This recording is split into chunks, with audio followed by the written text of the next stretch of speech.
In this video, we're going to be talking about frequency distribution tables. A frequency table analyzes and organizes the data given into approximate divisions in a table. So notice that we have the headings: class interval, frequency, relative frequency, and true class interval. Let's talk about the first one, class. Another name for it is simply a group.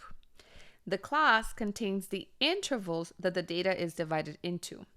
Usually, this information is given to you. Frequency is the number of times in each class that the event happened. Relative frequency is just the frequency divided by the total. You can write it down as a fraction, as a decimal, or as a percent, since it gives the percentage of the data that falls into that class. True class interval. Since the intervals have been rounded to the nearest whole number, any measure that included a decimal will be placed to the nearest whole number interval.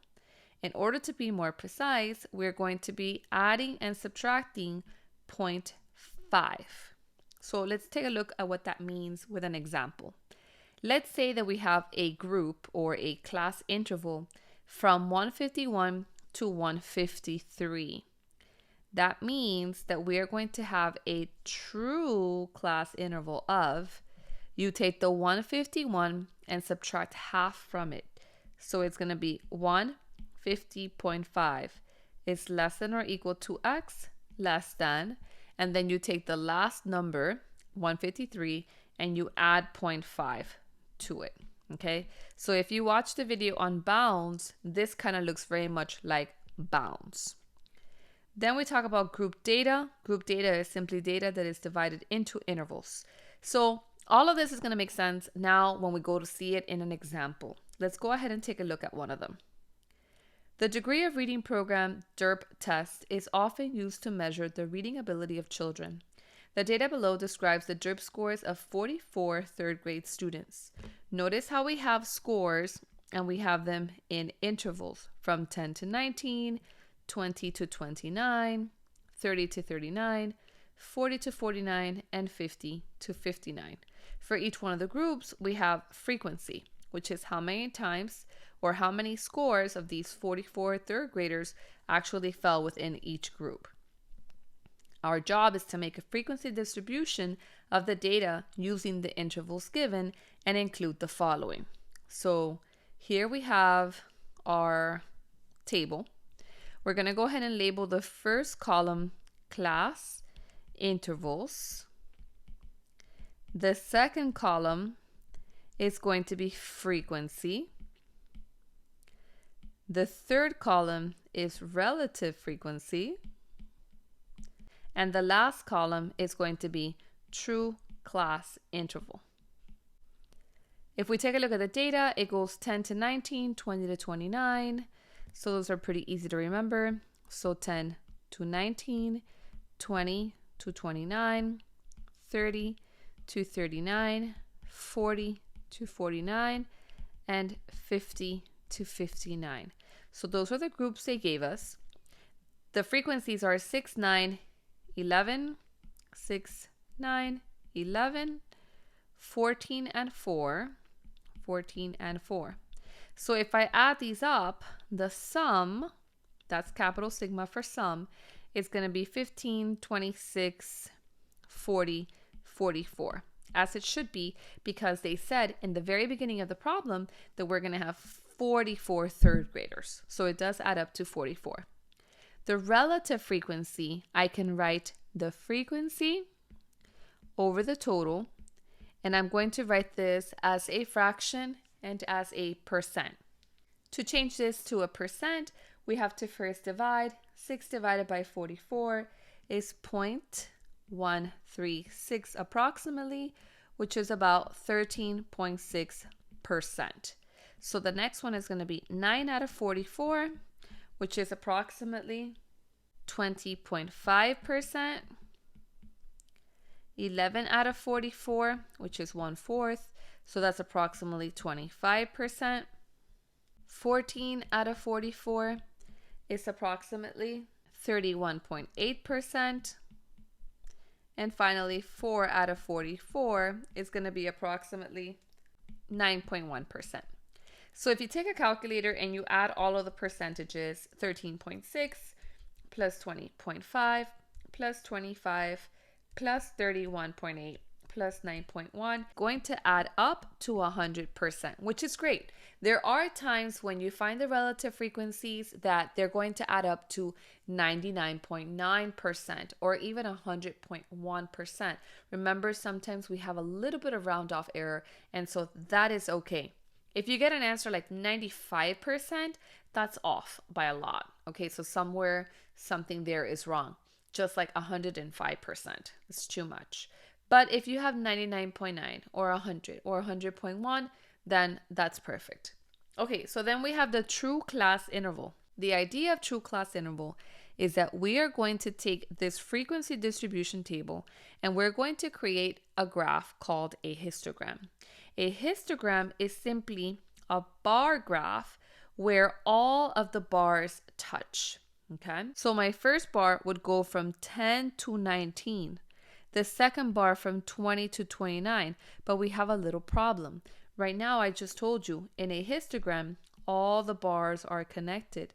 And so if I draw a bar from 10 to 19, okay, and then I jump from 20 to 29, notice that there's going to be a gap in between those bars. And there should not be any gap at all. That is why we are going to introduce this idea of a true class interval, where we're going to take off half from the first number and add half to the last number. So for the first interval from 10 to 19, if I take off half from 10, I'm going to get 9.5 is less than or equal to x less than 19.5. You subtract half from the first number, you add a half to the last number. So I'm going to do that again. If I do 20 minus a half, I get 19.5 less than or equal to x less than 29.5. 29.5 is less than or equal to x less than 39.5. 39.5 is less than or equal to x less than 49.5. 49.5 less than or equal to x less than 59.5. And then something else I want to draw your attention to is the inequalities. The first one in this case is less than or equal to, and the second one is just less than. You are going to see some examples sometimes in statistics where they do it the other way around. They write less than and less than or equal to. The point is only one of them should be or equal to, because that way there's no discrepancy. If right now in my data I do get a number like 19.5, I would know that it belongs to the second group and not the first one. So this is right now what we call a frequency distribution table. There are other things that I can add to this frequency distribution table. One of them is what's called a cumulative frequency. So I can actually add a cumulative frequency column. So on your screen right now, I've gone ahead and I've added two columns. The first column is the cumulative frequency column, and the second column is the class midpoint. To figure out the cumulative frequency, it's basically looking at our frequency column and then writing down how many numbers we have so far. So in the first case, I start off with 6 because my first frequency is 6. So in my cumulative frequency column, I'm going to go ahead and I'm going to put 6. Then I'm going to add 9 more because the second frequency right here is 9. So 6 plus 9 is 15. Then I'm going to add 11 more. So if I add 11 more, I get 26. If I add 14 more, I'm going to get 40. And finally, if I add 4 more, I'm going to end up with 44, which matches exactly what I have in total. The other column that I've added is called the class midpoint. The midpoint, by definition, is simply the point in the middle. So the class midpoint is taking a look at the class interval and figuring out the halfway point.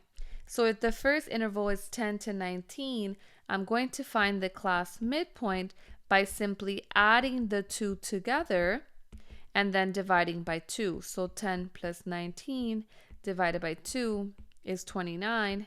Divided by 2, which is going to equal 14.5. So that means the first class midpoint is 14.5.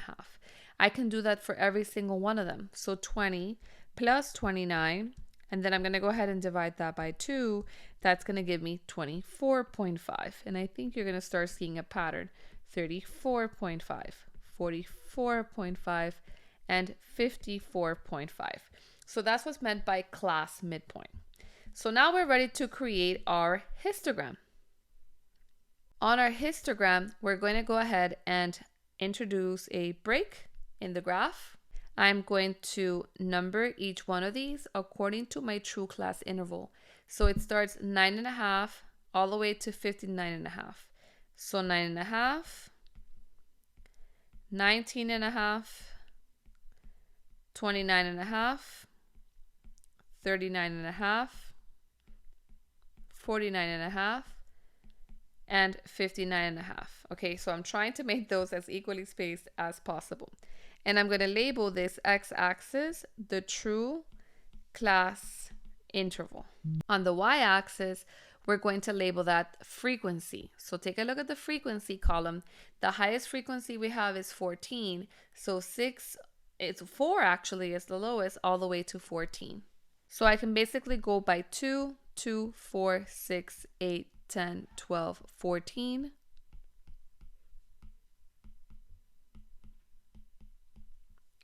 I'm going to label my y-axis frequency.